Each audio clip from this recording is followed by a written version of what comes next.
Eyal is the author of 2 New York Times bestsellers, Indistractable and Hooked. Today we're going to go over 5 tips by Eyal on how we can beat distraction and also change our behaviour in general. So the first tip would be that our only metric for success should be whether we did what we wanted to do for as long as we wanted to do without distraction, and not about finishing certain tasks. The reason why to-do lists actually don't work too well is that to-do lists are all about finishing tasks, and because that is so overwhelming, we find it very difficult to start, let alone finish that task.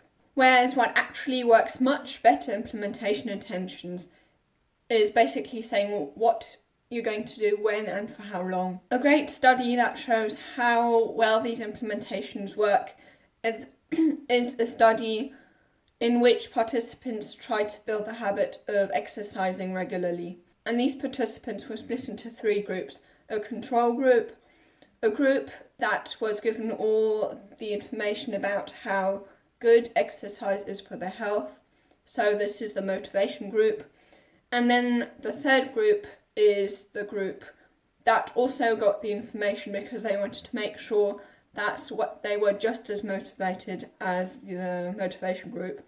But this group also had to write these implementation intentions. And what's very interesting about this study, well, firstly, motivation actually doesn't really help that much. It doesn't actually help at all. Both the control group and the motivation group, only 37 to 38 of those participants actually managed to exercise regularly. Whereas in the third group with the implementation intentions, 91% of participants managed to continue exercising on a regular basis. And another reason why to-do lists don't work as well is due to decision fatigue. So basically decision fatigue is the state in which we're faced with so many options that we feel overwhelmed, and we end up not making a decision at all because we feel so overwhelmed. And the reason why to-do lists often lead to decision fatigue is that when you see a to-do list, usually most people do it in a way that it's not in a certain order. And because they see all these tasks in front of them, they don't know where to start, and then they procrastinate.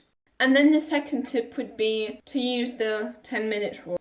When we try to resist temptation, we often tend to try to resist temptation completely, like saying that we're never going to do that. A great example of how saying that we're never going to do something actually leads to us failing is diets.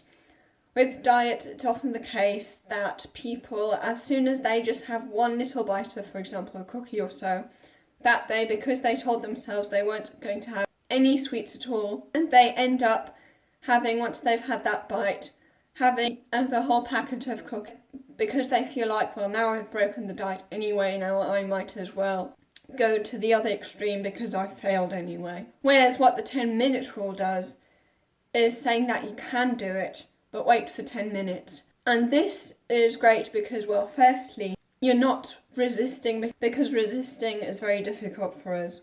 But it also makes it very easy for us not to engage in that behaviour. When we have the urge to do something, we somehow feel like we're going to have that emotion forever.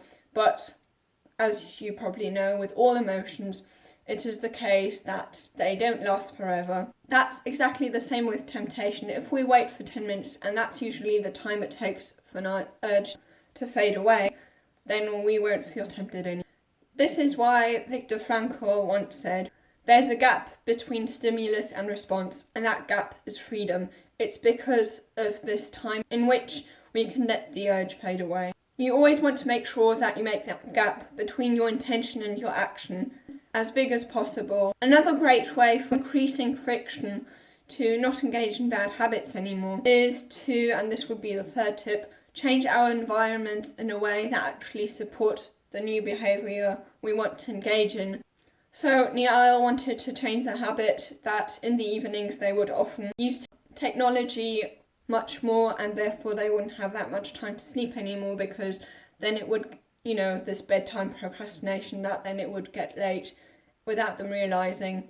And the way he managed to change his behaviour is by basically doing something that would make it very difficult for him to switch net connection back on again. And then the fourth one would be that your identity has a huge impact on your behaviour. Now, I'm not telling anyone to eat in a certain way.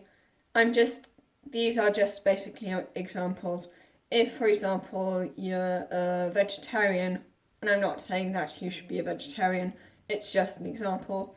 A vegetarian, they have that identity of being a vegetarian. Because they have that identity, they don't wake up one morning and think to themselves, maybe I'm going to have meat today, simply because they feel like that's not who they are.